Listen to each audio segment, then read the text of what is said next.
Well, how's everybody? Tom, how are you? Yeah.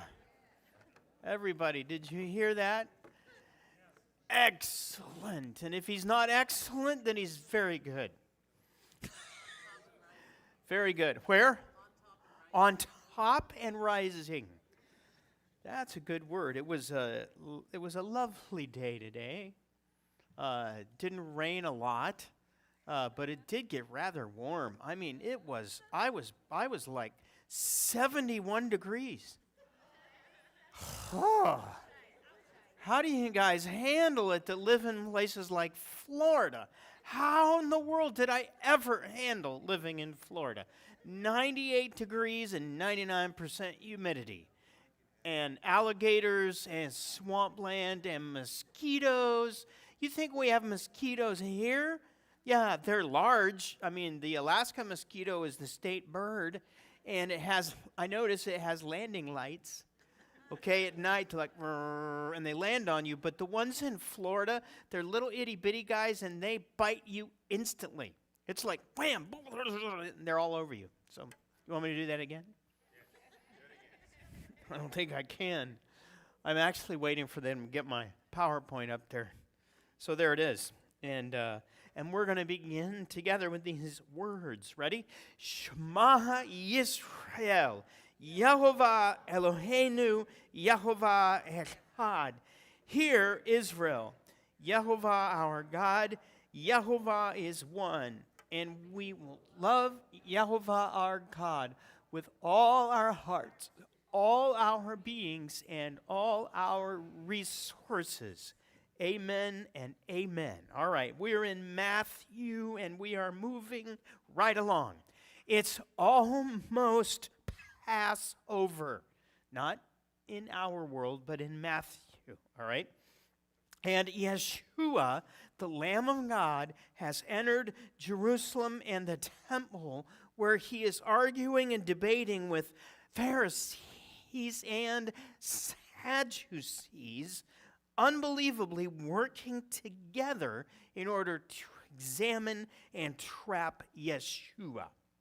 In the last message, we had the Pharisees questioning Yeshua about taxes. Now, it's like a tag team wrestling match. Okay? Now, the Sadducees are up, and they're going to have their turn. So here it is. That same day. What day? The day where they had just got done talking about taxes, right? That same day, there were some Zadukim, which is the Hebrew name for Sadducees. They came to him. They are the ones who say there is no such thing as resurrection. So they put to him a shaila. Okay, now this group, all right, of religious leaders were the ones that ran the temple. Generally, if you remember, they were made of the elite, they were wealthy, but notice that it was some of them that did not believe in the resurrection. Okay? If you learn that all of them did not believe in the resurrection, that isn't right. Okay? There was a party or a group of Sadducees that did not believe in the resurrection. And those are the ones that are here now, and they're going to ask Yeshua a shaila. All right? What's a shaila? We'll learn in a minute. Now, in general, in Yeshua's day, Jews had no general overall doctrine of death in the afterlife. There were a lot of ideas. They were banging up against one another, all right? There was a strong belief in something more than this life, but it wasn't nailed down, okay? And basically you had in Judaism, all right, which is, even using that word, in the Jewish life of the day, all right, you had two ideas that were hanging against one another, okay? These are what they were. One is an idea known as the immortality of the soul. How many of you ever heard of that? Did you know that's not in the Bible? That's not biblical. That is right straight out of Greek philosophy. It's out of Aristotle and Plato. Okay? However, by that day, Jews had been very greatly influenced by Aristotle and Plato, which is why sometimes in the Jews of the day, you'll hear this idea, but it wasn't a general Bible idea. Okay, so the immortality of the soul is a Hellenistic idea. What is a Bible idea is the resurrection of the dead. Those are not the same ideas. Okay? The resurrection of the dead is what we learn about, believe it or not, in the Old Testament, in the Tanakh. These are examples. Isaiah is one example. In Isaiah, you read this: "Your dead will live, my corpses will rise. Awake and sing, you who dwell in the dust, for your dew is like the morning dew, and the earth will bring the ghosts to life." Yeah, that's a wow, especially when you go back to the beginning of Genesis where it says, "And the earth brought forth life." Okay, so there remains something about the earth and something about the dust or the dirt of the earth. Very interesting. Here's another one from Daniel. Love Daniel. It says, "Many of those sleeping where? In the dust of the earth will awaken, some to everlasting life and some to everlasting shame and abhorrence." That's resurrection. Now, fascinatingly, to this day in Judaism, there is a prayer known as the Amidah. How many of you have heard of the Amidah? The Amidah is the standing prayer. And normally they would pray it with their feet together, standing up while facing Jerusalem. Okay? It is, to this day, one of the central prayers in Jewish liturgy. Okay? And according to legend, all right, it was created by rabbis 400 years before the days of Yeshua. Okay? It has 18 blessings that are recited. This is from the second one of the 18. "O King, you are my helper, a savior and a shield. Blessed are you, Lord, shield of Abraham. You are mighty forever, my Lord. You resurrect the dead. You are powerful to save. You are trustworthy to revive the dead. Blessed are you, Lord, who revives the dead." So you have this group of Sadducees that I'm going to name the sad non-res group. Okay? Because they don't believe in the resurrection. So they're sad. That's right. Sad is he. Sad non-resurrection group.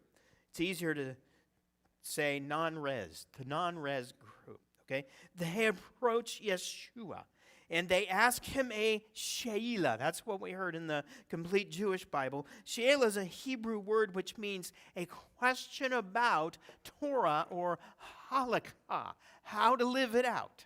So they're coming to him with this pretense of, great rabbi, we want to know, What is your answer to this question? Okay. However, as we already learned, the reason they are doing this is not because they really want an answer. They want to trap him. Okay? So here's what they ask. Rabbi, Moses said, if a man dies childless, his brother must marry his widow and have children to preserve the man's family line. Well, that's exactly right. Moses did. And you know what? When you hear the words Moses, that doesn't always literally mean the man Moses. What it means is it's in Torah. Torah is known as the books of Moses, because Moses is like the main guy other than God.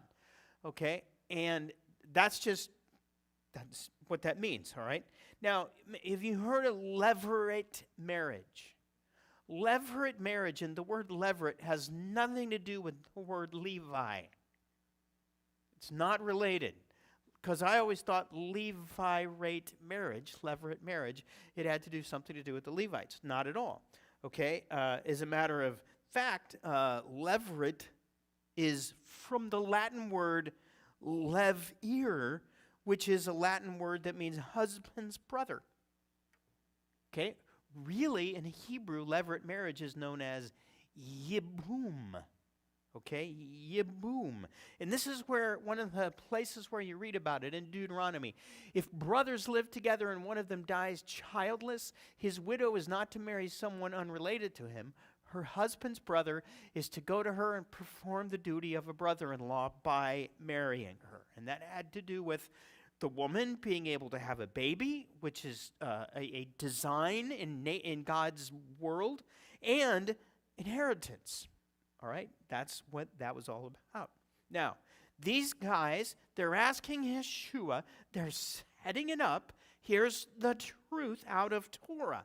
So now they're going to give him a hypothetical situation, and here it is. There were 7 brothers. The first one married and then died. And since he had no children, he left his widow to his brother. The same thing happened to the second brother, and the third, and finally to all 7. After them all, the woman died. Now, in the resurrection of the 7, whose wife will she be? Because they all married her. This question is ridiculous. Okay? Not that it never, ever, ever, ever in a gazillion years would happen. It might. All right? But, maybe once in the history of the world does something like this happen, and it's obvious that they have no desire to know what Yeshua really believes about the resurrection. They are setting up to prove that in their minds, the idea of a resurrection is ridiculous. So they ask him this ridiculous question, which reminds me of it reminds me of theology, like, how many angels can there be on the head of a pin? Anybody ever hear that one? Speaking of ridiculous, if Moses received the 10 words in another manner other than directly from God, like, for example, if he got them in text messaging, it would look something like this. Okay, there it is. Number 1, no one before me, seriously. Number 2, don't worship pics of idols. Okay, number 3, no OMGs. It really should be OMY, but whatever. We get it. No work on Saturday, all right? You're going to have to help me with this one, young guys. Pause okay. Your M and D are cool.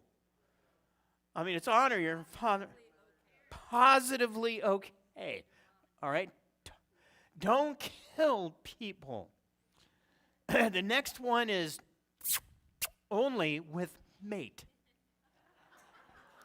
Okay? And then don't steal, don't lie regarding your best friend. Okay? And then don't ogle your best friend's mate or ox or donkey. Mind your own business. Oh, yeah. That's a little bit more deep than whose wife will she be in the resurrection. So here's his answer. Yeshua gives this amazing answer to the sad non-res group.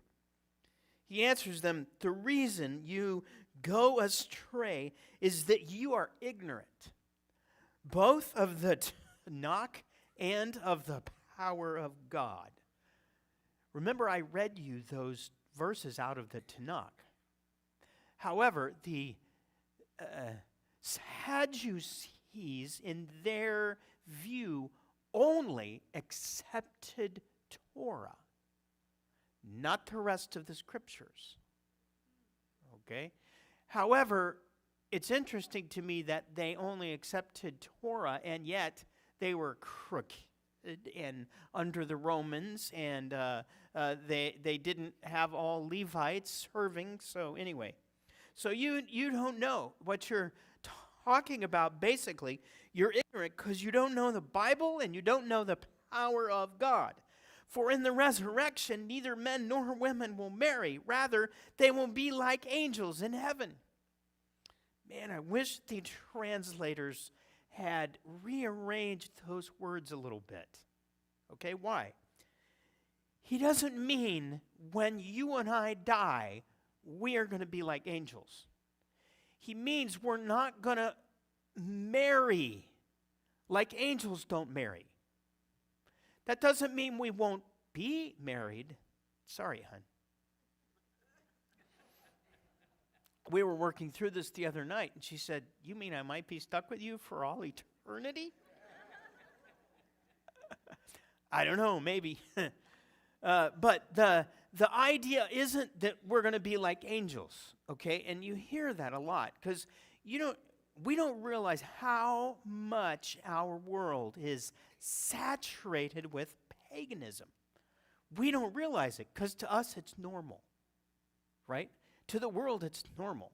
Okay, here's an example. Somebody dies. You lose a loved one.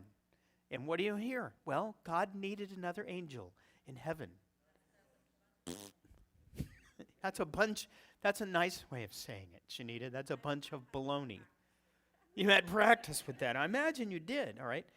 It means like angels don't marry, okay?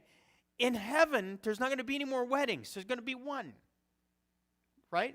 The wedding of the bride, the wedding of the lamb, all right? Now, then he goes on. I love this. Oops, sorry.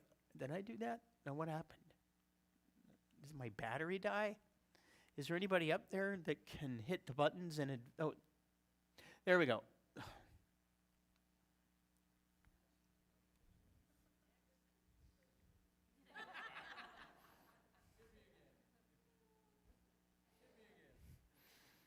And as for whether the dead are resurrected, haven't you read what God said to you? That's important. It's not just what God said, it's what he said to you, meaning Israel. I am the God of Abraham, the God of Isaac, and the God of Jacob. He is God not of the dead, but of the living. Okay? Now, the words, I am the God of Abraham, the God of Yitzhak or Isaac and Jacob, is a direct quote from Exodus. Where? Do you remember where? You probably hear it more than once, but you hear it like this. I am the God of Abraham, Isaac, and Jacob. Who's he talking to? Moses at the burning bush. Okay, this is who I am. All right, now he doesn't give him his name yet. It's a little bit in the the dialogue with him there, but it's just as he has showed up, if you will, to deliver Israel out of the hands of Egypt, when he says, I am the God of Abraham, Isaac, and Jacob. In other words, if God is able to deliver you guys, Israel, out of the hands of Egypt, God is able to raise the dead. That's the idea there. All right? The next thing, he is God, not of the dead, but of the living, is very significant. And here's the reason why. The Egyptians and the Babylonians and other of the ancient cultures, as well as the Greeks, all believed in a God of the dead. Okay, they had names. In Greek, it's Hermes. So they had a God of the dead who ruled over the underworld in their pagan ideas and guided dead souls from their body into an afterlife. That was, we would use the word ethereal. Okay? If you don't know what that word means, I'm not sure I know the definition, all right? Kind of a world of clouds and just like whole nother world that isn't anything like our world. Maybe you've heard of the Egyptian Book of the Dead, okay? And the reason they buried them, pharaohs and everybody, with all of these items is they believed that they were going to be able to take these items, whatever they were, and when they leave their body to go to the nether regions, all right, they were going to be able to take those items with them. Sounds a little bit like heaven, doesn't it? Carnal heaven. Well, there is a heavenly realm, we know that, right? It's invisible, we know that. Yehovah lives in that realm. Angels and demons live in that realm.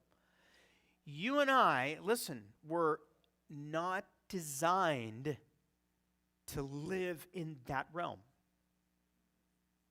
You were designed to live right where you are, on the earth. Which is why in the book of Revelation, it says, then I saw a new heaven, meaning the sky and the stars and all that, and a new earth, wherein we get to live with him forever. All right? After the resurrection. Okay? Now, this is amazing, all right? It says, when the crowds heard how he taught. In other words, he wasn't just there with the religious leaders teaching. There were the crowds that had gathered around. They were still there, gathering around, pressing in, hearing. It says they were astounded.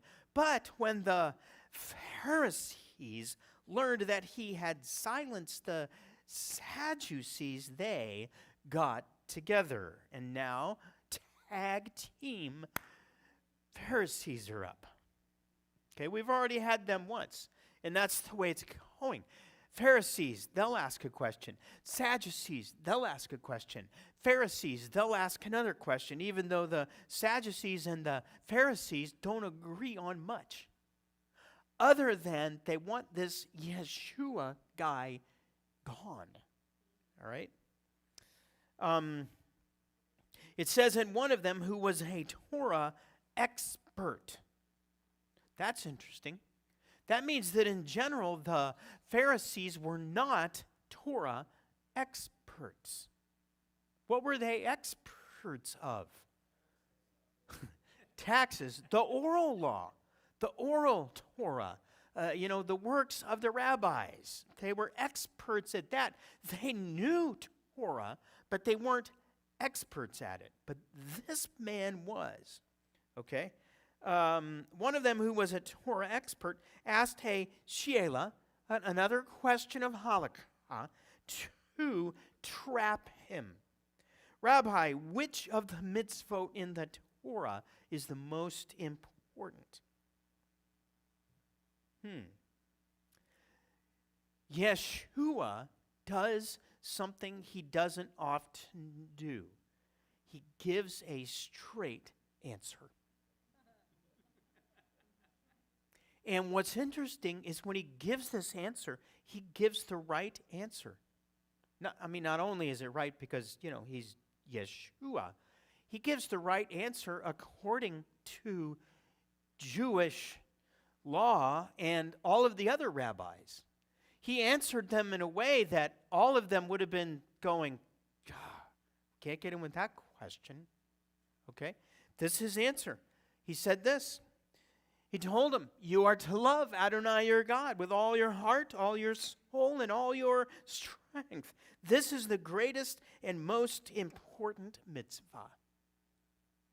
Yeshua's answer is right at the heart of what is considered the most important mitzvah in Judaism even today. He quotes what? The Shema. Right? There you are. Shema Yisrael, Adonai Eloheinu, Adonai Echad. Hear Israel, Adonai our God, Adonai is one. And you are to love Adonai your God with all your heart, all your being, and all your resources. Some versions have strength. Some versions have mind, all right? The idea is, whichever one of those words altogether, the idea is all of you. It's not like you're able to chop up your being. Here's my spirit, here's my soul, here's my body. No, you are one. Okay? Body, soul, mind, spirit, all of that is you. People that think that your body is not you are wrong. Your body is you. Okay? All of you. You all right with that? I hope. Okay? Now, we looked at this a few weeks ago, and I called it the most intimate verse in the Bible. It's the verse that makes up the oldest Jewish prayer, and it is something that is like their statement of belief. It's the very first passage that a child learns and memorizes. It is prayed every morning and every evening.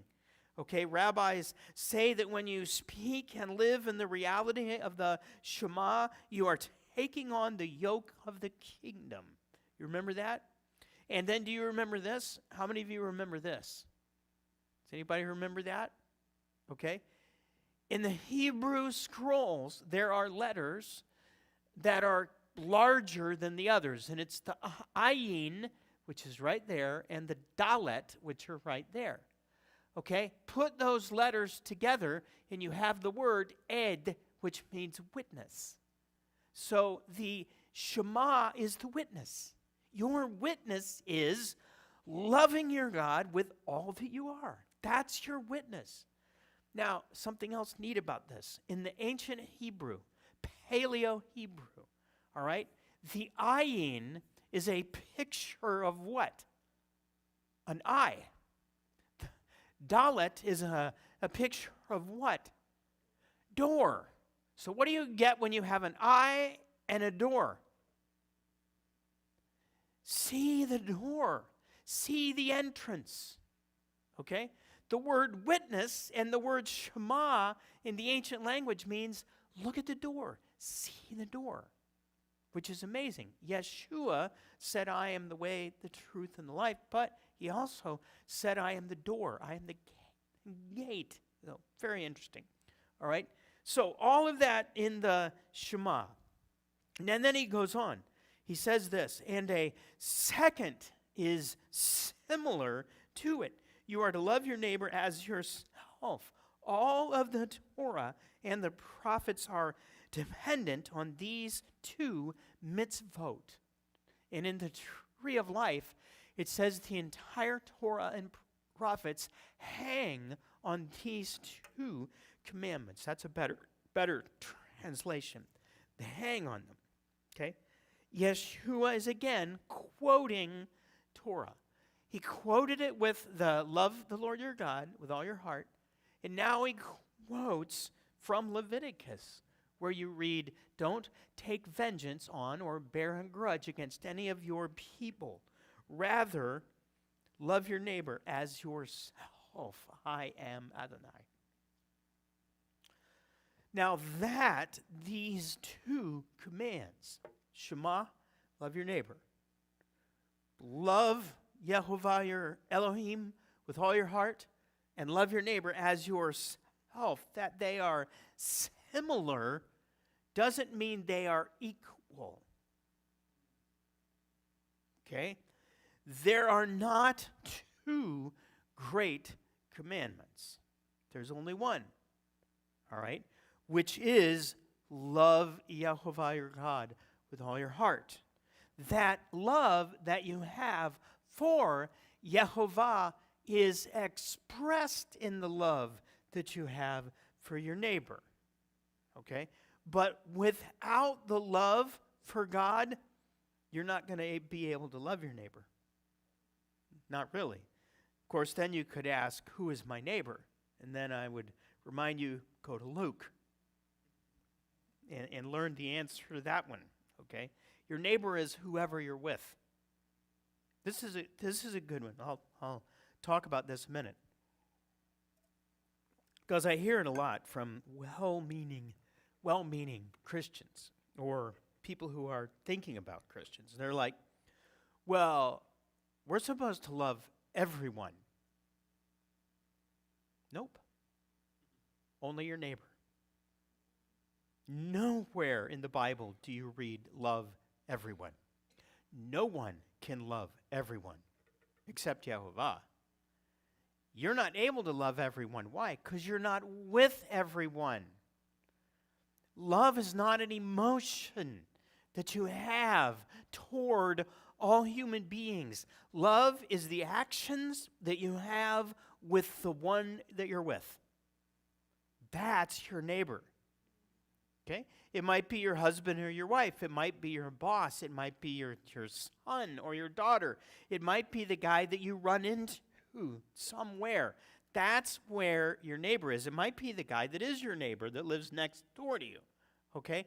That's what we're commanded to do. Isn't that a relief?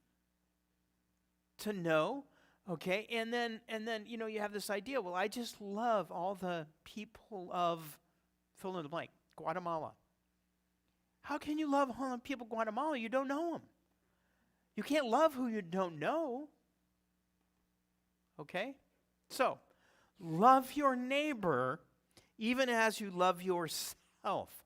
On those two mitzvot hang all the rest of the commandments. That does not mean that those are the only two that you need. Okay, that's ridiculous. The rest of Torah explains how to love Yehovah your God with all your heart and how to love your neighbor as yourself. Okay?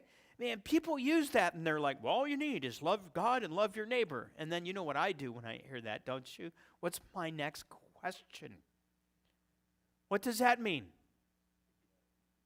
Love God. What does it mean to love God?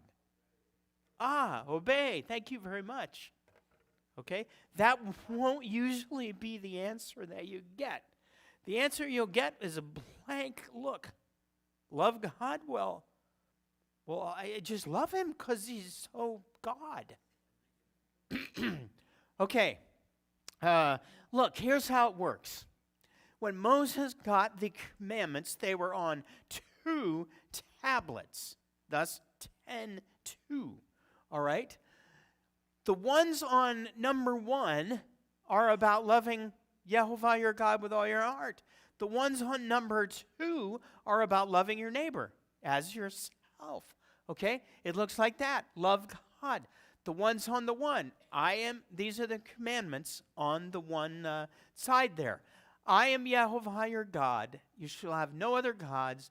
Don't take my name in vain. Remember the Shabbat and honor your parents. Can you see how those are all about God? Even honoring your father and your mother?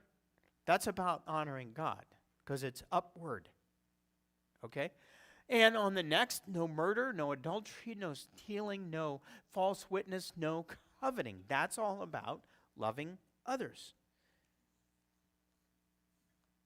So how is it that the great commandment, which is to love God, and the commandment to love your neighbor, how are they similar to one another? Because they, both of them, are all about relationships. That's it. You have a relationship with your Creator. You have either a good one or a bad one. Okay? You have maybe a great one where you're learning and growing, or you have one where you don't even know if you have a relationship.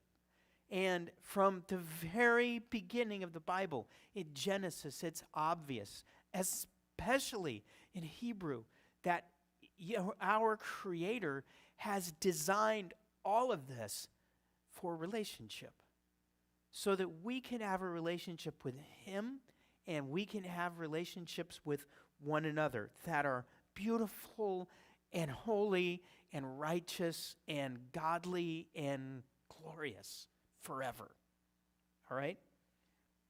You'll notice the ones about God, if you want to use the language like this, or the ones under the love God are vertical, and the ones under the love your neighbor are horizontal. You can look at them that way.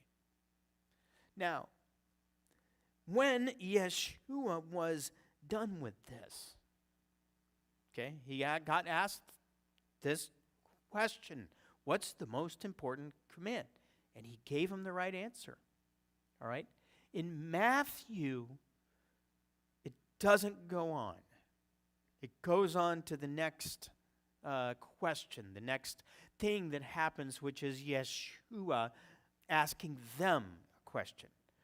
But in Mark's gospel, Mark adds this remark given by this Torah expert. Well said, Rabbi. Now, so this is what I'm imagining, and it might not be real, but this is what I'm imagining. This Torah expert comes up to Yeshua with the motive of trapping him, and when he hears his answer, he's like, whoa, maybe this is the real guy. Okay, he said, well said, Rabbi, you speak the truth when you say that he is one and there is no other besides him, and that loving him with all one's heart, understanding, and strength, and loving one's neighbor as oneself mean more than all the burnt offerings and sacrifices. Well, what's interesting is Yeshua in Matthew or Mark didn't say those words. But maybe he did. Maybe they just didn't write them down. But that's what this guy responds to.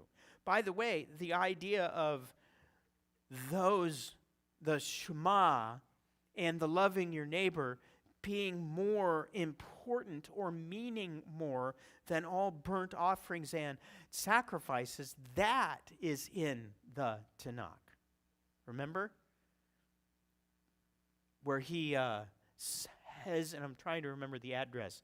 I think it's Samuel who says it, that, to obey is better than sacrifice. Okay, why?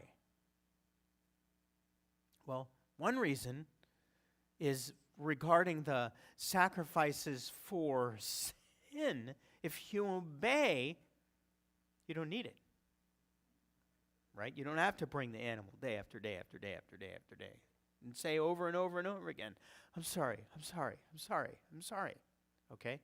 Obedience is a lot better because obedience is more relational. Sacrifices and offerings are great. They are a way to draw near to God, but nothing trumps obedience. hearing and obeying. Nothing is above that. That's what they missed in the garden. Right? There's a book, a writing known as the Lord's teaching through the 12 apostles to the nations. It has a shorter name than that, known as the Didache. James has one copy of it right now. We believe it was written in the second generation after Peter and James and John and all those guys.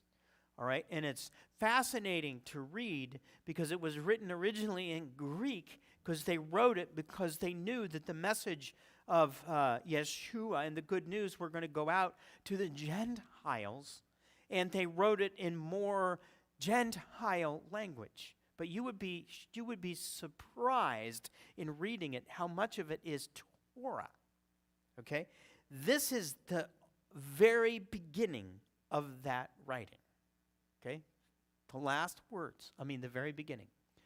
There are two ways, one of life and one of death. However, there is a great difference between the two ways. Now, the way of life is this. First, you shall love God who made you. Second, you shall love your fellow as yourself. Pretty neat, huh? Okay, it's getting later, and does anybody have any questions or comments or something like that? John, Tom, boom, boom. Right here. Whoops, we need that mic on. There you go. I really appreciate what you were bringing out about resurrection because it seems to trump everything else. It's like they had some ideas about resurrection. He turned the volume way up on that. Yes. When God created Adam, he created him out of the dust of the earth. That's right. And you quoted in Isaiah and what was the other one? About the dust being resurrected. Daniel, yep. Okay, when Adam sinned, it didn't just affect Adam and all of humanity. It infected the earth as well. Everything. That's why it brought forth prickly thorns and weeds and stuff like that. So the earth has been suffering under sin just as we have, or the death that came from sin. So when you said that the new heavens and the new earth were coming down, the resurrection applies to the earth as well, because it is redeemed and it gets relief from all this. Not just the earth, everywhere. And that's awake the rather whole than universe. woke. That's awake. That's right. Isn't that great? Which is why in Romans he writes, he's like, the whole creation is groaning for what? For the resurrection. You know? Tom. So I was surprised when you said that not all Sadducees did not believe in the... So was I. What about the Pharisees? Do all the Pharisees believe in resurrection? Because Paul did. Yeah, in general, yes. In general, you would be amazed. If you looked at the theology, their theology, it's very close to what we would think of as Christian theology. Minus the idea of the Trinity, okay, which much of that even is, we're going to do that one another day, a whole nother day, all right? But yeah, it's very, very similar. And there are people, I've read some scholars who believe that Yeshua, as far as his belief, was closest to the Pharisees of anybody else. Some even argue that he was one. I don't go that far. I don't think he was one, but Paul was. Yes? First is a question, and next was just some clarification. When you bring up the Sadducees, did he not believe in resurrection as a whole, or the resurrection of the entire act that Yeshua was performing, of a deity in the form of the flesh of a man and raising from the dead and being sinless? Yes. So it's the whole thing. Well, yes, it is, but it isn't all of them. All of them did not believe that there was no resurrection. Okay? But there was a group of them that believed there was no resurrection. One of the ways we know this is that the priests, when they buried their brothers and their families, they buried them in ways that would lead you to believe that they believed in the resurrection. So they really didn't have any discussions on the afterlife as far as what happened to them Correct. at all? Correct. Okay, anyhow, not to... That's right. So your previous verses about death, Yes. and the comments in there, I think they use death interchangeably, and it seems we do the same with law, because he talks about raising us from dead, from sleep. Yet in other parts he talks about he's not the God of the dead. I just think there should be some clarity, or at least for people to understand as you're bringing up some of the pagan cultures about having gods of the dead, because he speaks in there also comparing that previously to people walking around in bodies but dead inside. That's right. So I think there's an interchanged use of death or dead when he's speaking spiritually as well as those that are eternally dead. You're right. Or those walking around physically. Yes. And I just find that fantasy. You're absolutely Okay. right. And here's what's neat about that. Okay? Right now, right here, you can know what it means to be alive or to be dead. Okay? That's a kind of a taste of what it's going to be like into forever. Okay? So I think there are people right now that know what it means. At least they have tasted the idea of hell on earth. Okay? They have no relationship with God, like Paul wrote about in Ephesians. They're without hope. They have no hope, okay, in this world.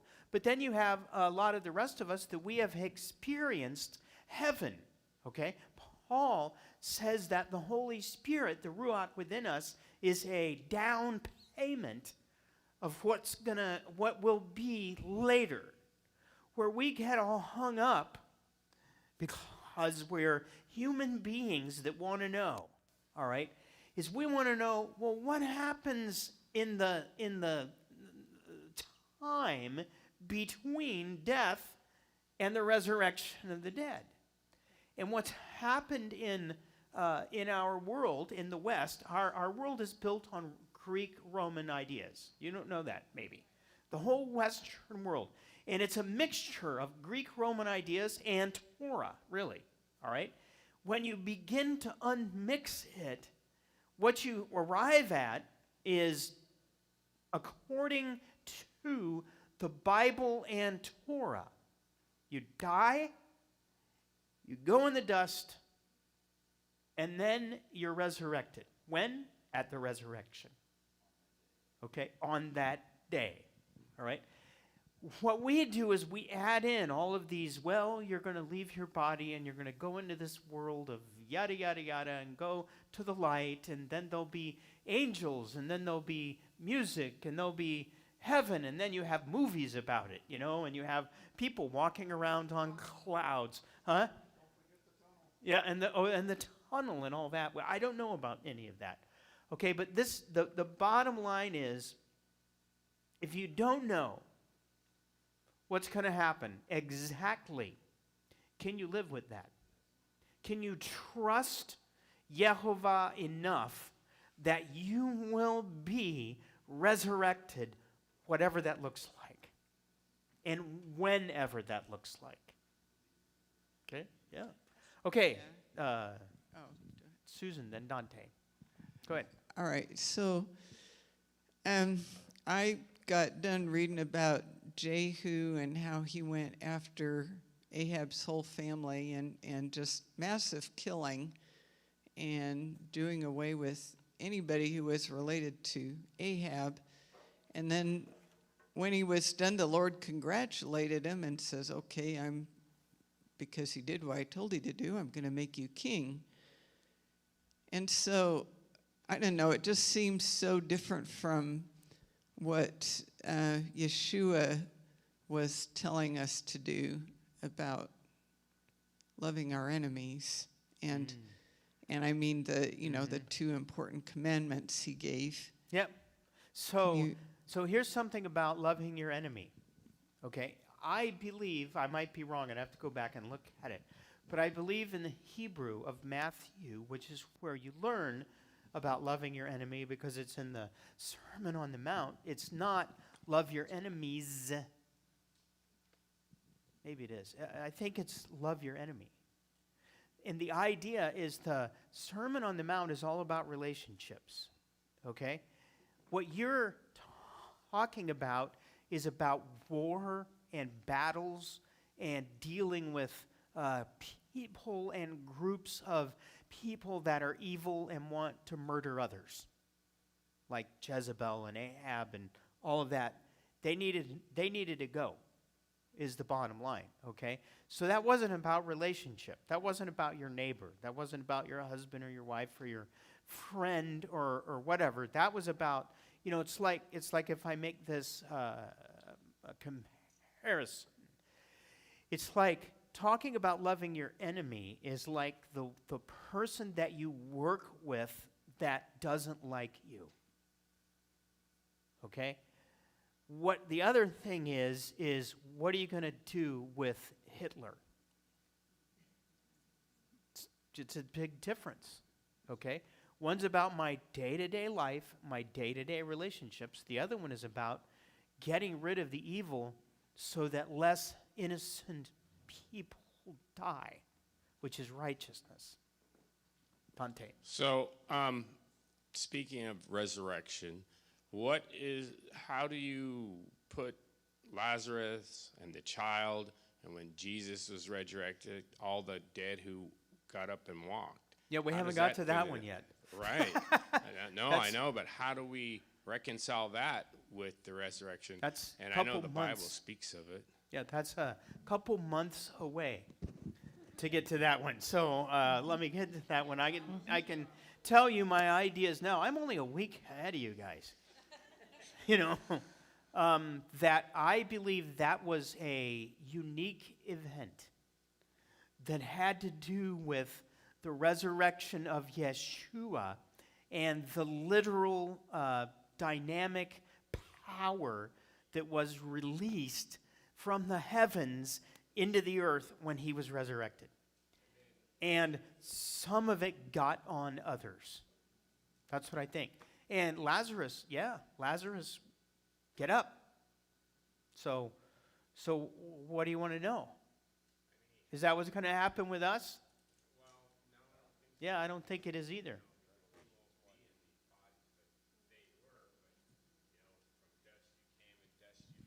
Yep. Then you have Lazarus, and they said he stinketh, and the child only sleepeth. At what point do they become the dust? Apparently they weren't. I don't know. Well, yeah, that's right. Eventually they will die again, but they will live again. Yep. So We got hands up everywhere. one thing that I wanted to just first say that I appreciate about Pat, but it's also very infuriating. About me? Yes, Hey, is you don't that have to get personal.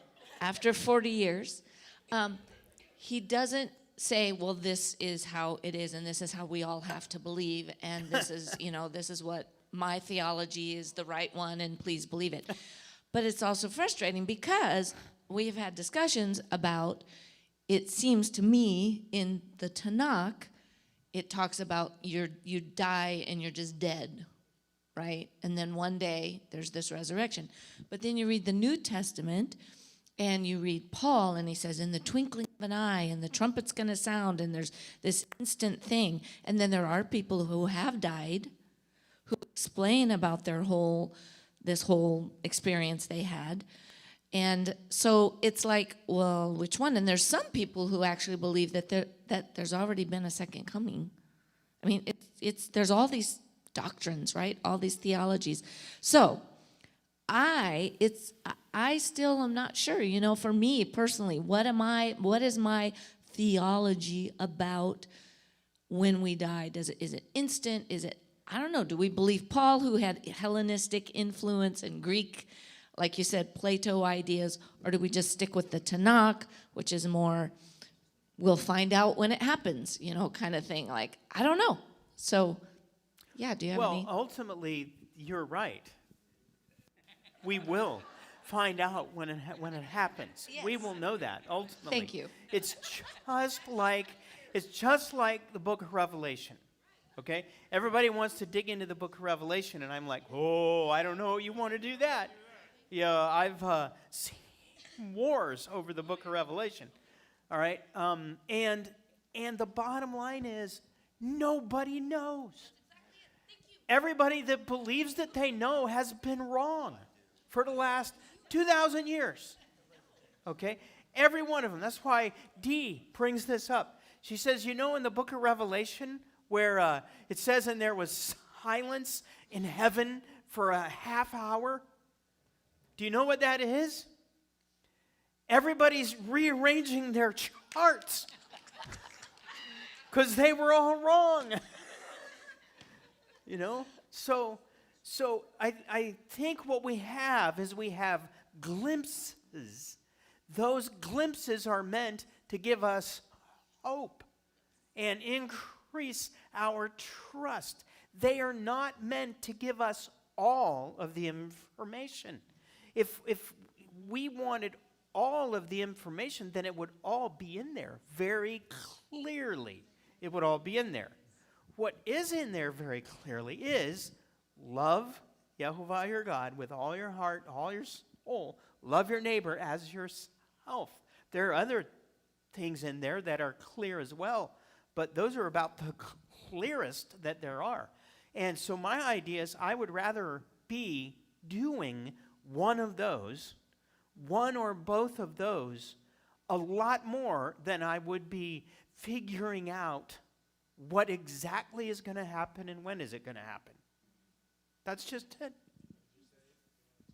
So, go ahead, Ray. When Yeshua said, and what did God say to you? I am the God of Abraham and the God of Isaac and the God of Jacob.